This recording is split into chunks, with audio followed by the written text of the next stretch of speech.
Hey guys, welcome back to more insane parents stories. In this video, my parents demanded I hand over my inheritance to my stepbrother, claiming that I don't even deserve to be a part of the family. Let's dive right into the video to find out what happened. It has been less than a year since my father passed away. We were really close. I was my dad's little girl, and he was the one growing up that I could always turn to for things, no matter what. He even learned how to braid my hair when I was little, because my mom had no interest in taking the time to do it. She was more concerned with her career than about me, but my dad was my world. He would help me with homework, and as I grew up, he would even console me after some relationships ended. His death devastated me. It was completely unexpected. He had a heart attack at work, and I did not even get to say goodbye. And to make matters worse, I've had to grieve on my own. My mom seemed completely unaffected by what happened. They had been divorced at the time of his death, but you would think that she would have felt something at least.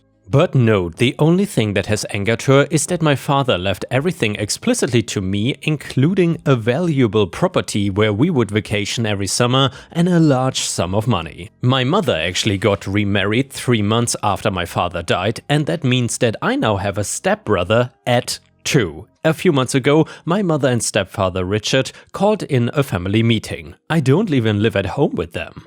I had my own apartment and was financially stable prior to my father's death and getting my inheritance. But they said the meeting was urgent and that I had to be there. So I went, even though it was inconvenient as they did not ask me what was doable in my schedule.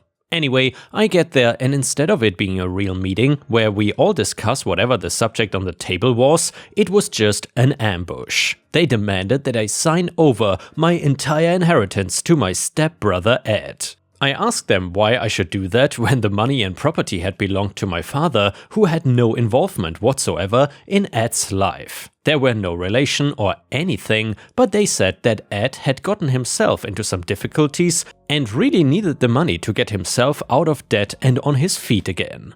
I said I was sorry for whatever issues that Ed was having, but it was not my job to fix them, and I was keeping the money and property for my future because that was how my dad had wanted it. My mom and stepfather called me names and said that I was selfish because I was not helping my brother. I corrected them and said it was my stepbrother and that he was a grown man. It was not like he had been my father's son and my dad had played favorites or something like that. This only served to anger my mom and Richard even more, but I did not back down and eventually left because trying to have an adult conversation with them was pointless. They would not listen to reason and they did not even ask for some of the money or even a loan. No, they demanded to have it all, everything, my entire inheritance. They said I didn't need it because I had a job that paid me really well, a car that was paid off, and a nice apartment. I worked for all of that though. None of it came to me easy, and if my dad's death taught me one thing, it is that life is uncertain and we never know what's gonna happen. I want to use some of my inheritance to enjoy life, travel, take a vacation,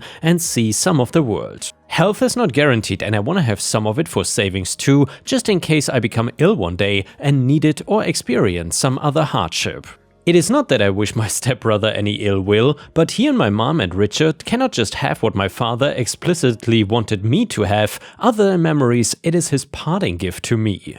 Over the next few days after the meeting, my mom and Richard would not stop texting me. I think they wanted to break me down and have me say that I would give Ed the money just so they would stop harassing me. But I was persistent. I told them no, that I'd been calm and firm at the meeting, letting them know that it had been my father's wish that the money was for me. I reminded them with text that Ed had never contributed to my father's wealth, and it had been my mom's decision to get the divorce, so she was also no longer entitled to the money.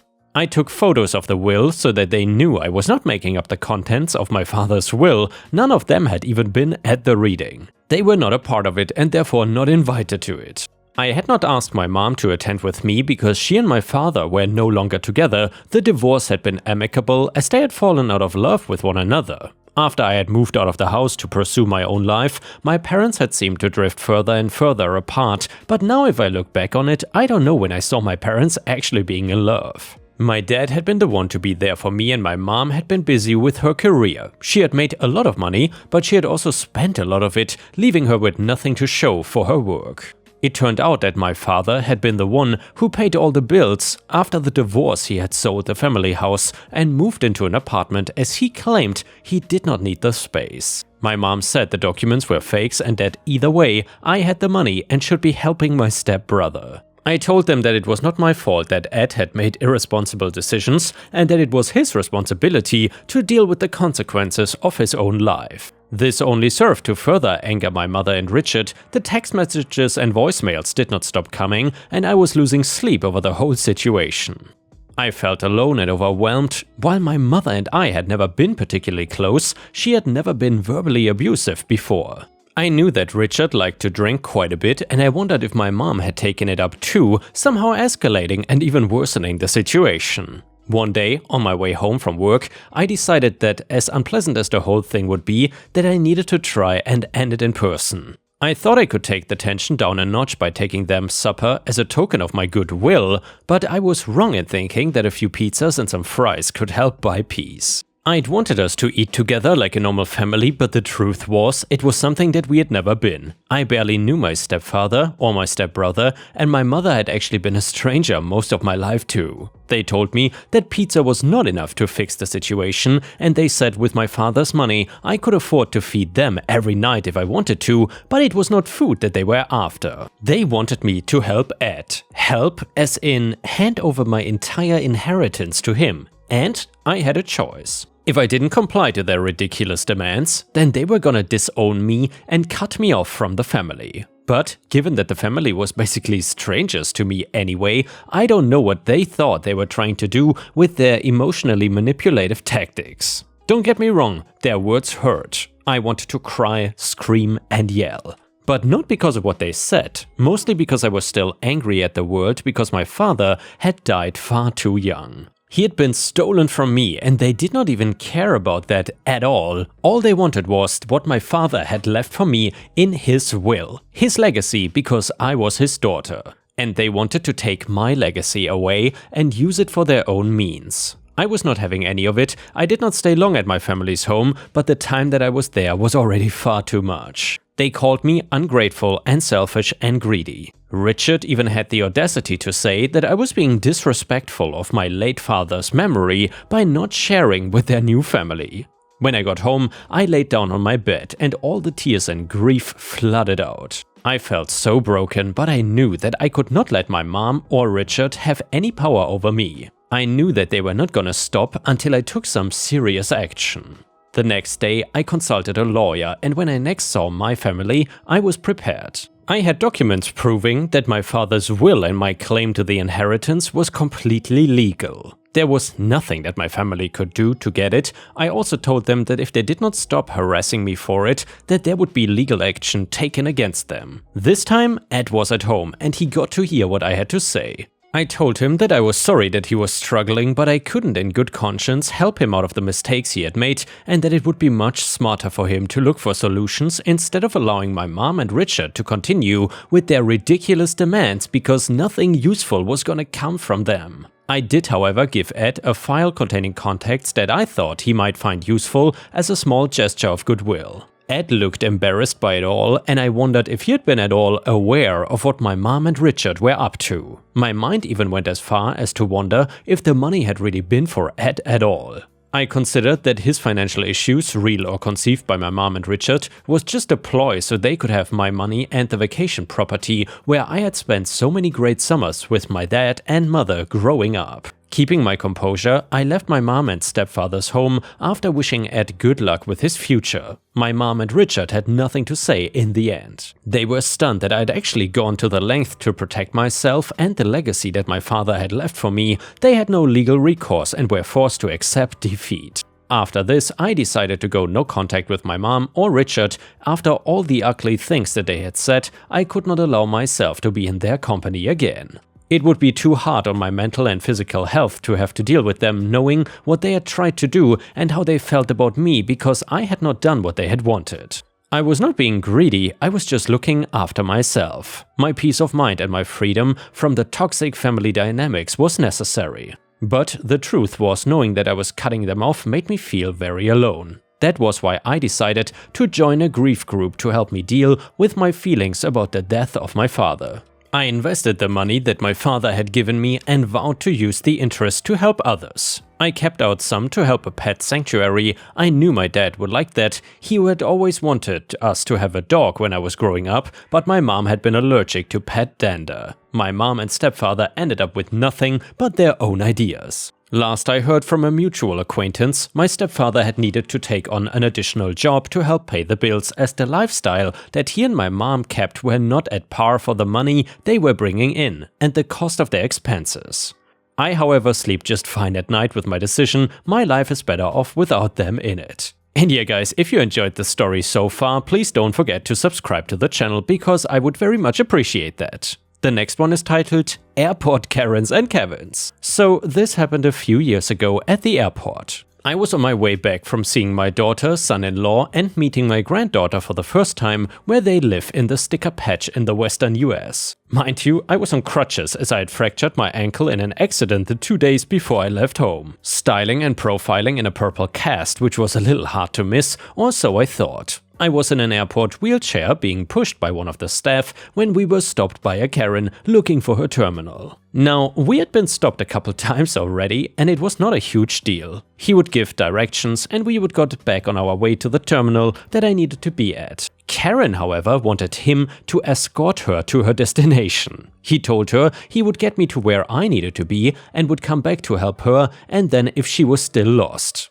Karen was having none of this though. She looked down at me like I bathed in 100% grade A skunk piss and then told him that she required his help more than I did and demanded that I get up and walk because she was tired and needed a rest while he took her to her terminal. I'm sitting in this wheelchair, my purse looped around my neck, my carry-on between my feet, trying desperately not to trip anyone with my crutches, wearing a vivid purple cast on my ankle. The attendant is trying to be polite. Then she proceeded to grab my arm and try to pull me out of the seat. I'm the type that does not like being touched by strangers, ever. I looked her in the eye and told her that since my hands are full and my foot is broken, that gives me no choice but to bite her if she doesn't keep her mitts to herself. She jerks her hand back and I honestly thought this walking canker sore was gonna swoon. The attendant takes the opportunity now to push me through the crowd and towards my destination yet again. Giggling as he goes, we get along about another 200 feet and suddenly this little mini humanoid about 4 years old runs in front of me trying to get in my lap. We stop yet again and I'm trying to tell this kid that no, he cannot ride on me, I'm in a hurry. Oh my lanta, if I'm lying, I'm dying. He proceeds to throw himself onto the ground in front of us, flailing his arms and legs and throwing a tantrum. The attendant and I look at each other thinking, what the hell? When I guess his dad, aka Kevin, comes up and starts yelling at me for not giving his darling little crotch mongrel a ride on my lap. Said crotch mongrel jumps up and runs back to me, trying to climb up again, stepping on my cast to get to my lap. I give out a very loud resounding no and he backs up off me. By now, my mood has soured completely and I'm not in the slightest mind to humor anyone, let alone some F-nugget trying to jump down my throat because his kid does not get told no enough. I lean back and ask the attendant to start pushing before I clean Kevin's clock with my crutch and require bail money. Finally, we reach my terminal. I am pushed up by the door so they can load me in the first throng of people and I thank the attendant for his assistance. I have my carry-on the floor in front of the wheelchair and my cast covered ankle elevated up on it, trying to ease the throbbing and another Karen approaches the podium. You can tell she is a Karen right away because she is throwing a spastic fit that those in a wheelchair are to be loaded first. She paid good money to be loaded in the first group and she insisted that she wants a front window seat. The door attendant tells her that this is protocol and that she will be in the first group that ambulatory after the disabled people are in their seats. This very well dressed, perfect makeup ass maggot starts screeching that no, she will board first and she will pick her seat and that don't you know who her daddy is. Without batting an eyelash, the door attendant says no, but he is surprised that her mom did not tell her what her dad's name was. That little response boosted my mood incredibly, along with the fact that she looks like a gasping goldfish. We proceeded to start getting loaded onto the plane. The lady who was sitting next to me in another wheelchair leans over and whispers that she did not care where they seated her, but now she really wants to sit in a front row window seat. I whispered back that I'm glad there's two because I want the other one. Other than her stomping her foot like an overgrown 8-year-old when she realized both of her seats were taken, there was no other problems. It did help that our flight attendant was the one that went viral a few years ago, who wanted everyone to pretend that they were paying attention. I did get a selfie with her.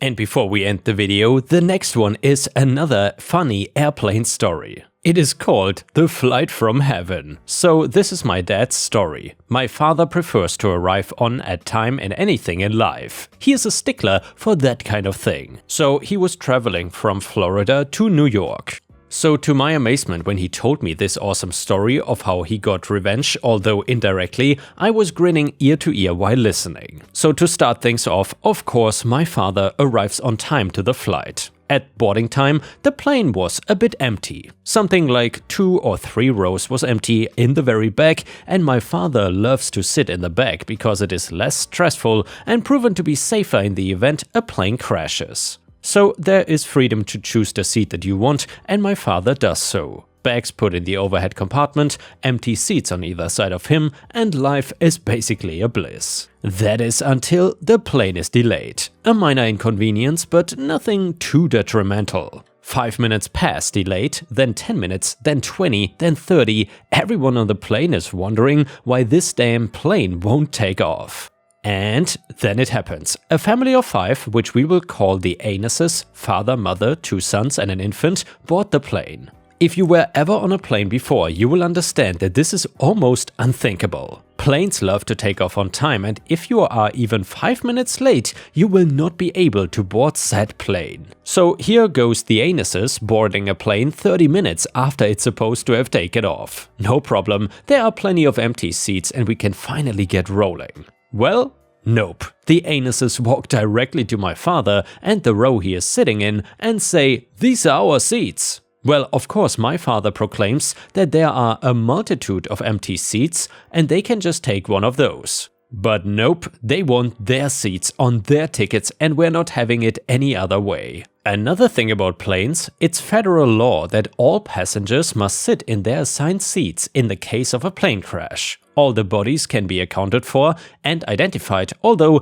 it is not enforced that much. And by the way, ripe stats, that would personally annoy me, to be honest. Because I'm flying a lot here in Asia, and when the airplanes are not that full, you can pretty much change the seats however you want and people don't really care. Especially when there's like 2 free seats behind you, it is fine if you sit there. But anyway, the anuses must have their seats, so they call over a flight attendant, now FA, and explain their situation. The FA sides with them, quoting the law and how my father must relocate. Having lost, my father then gets up and collects his belongings and proceeds to move to another seat. The seat he chose? Well, his seat on his ticket, which is about 5 rows up, and a middle seat. The only problem is, there's already someone sitting there. He tells the guy that it is his seat and he would like to sit there now. The guy looks baffled when FA chimes in and says, "Sir, there are open seats in the back. Why don't you just take one of those?" The hell? Obviously outraged at this point, my father then says, "But you just told me to move out of my seat because it was theirs when there was also many seats available. And now when I do the same, there's a problem?" FA just says the same spiel again, but my father does not relent, he wants his seat now. He recites the very law she used against him. FA defeated, then asks the guy to relocate as well. This causes a domino effect and the guy goes to his assigned seat and asks to sit there, so on and so forth until the entire plane has been rearranged and this plane is now an hour and a half behind departure schedule. The delay in the flight now sets off some red alerts for airport security and the higher-ups at this terminal, JetBlue I believe, airport police, upper management and God knows who else, are now at the terminal gate to inquire as to why this plane is still here. They board to plane to talk to the pilot about the delay, and he says that he held the plane to let some late passengers on board. Now, that is against policy because, as stated before, they like planes to be on time. They inquire a bit more as to the situation, and it's all explained by FA how they arrived late, wanted their seats, and then the whole plane had to be rearranged. Pissed off that 1. The pilot held the plane to accommodate the anuses, 2. The anuses then asked for their seats, which caused a domino effect, and 3. It comes out that the anuses are in fact the pilot's family, brother or something, which caused him to hold the plane in the first place, and they ask that the anuses leave the plane immediately. Because obviously, they should have never been on this plane from the beginning. They reprimanded the pilot for abusing his position and indirectly causing this entire fiasco, and refunded my father's ticket because of the absurd requests by the anuses. So then finally, the plane takes off 2.5 hours later, my father has a full refund, about $500, and the anuses family has to wait for the next flight. This was all at 11 PM. Good flight? I think so. And yeah guys, thanks for watching, I will see you again tomorrow.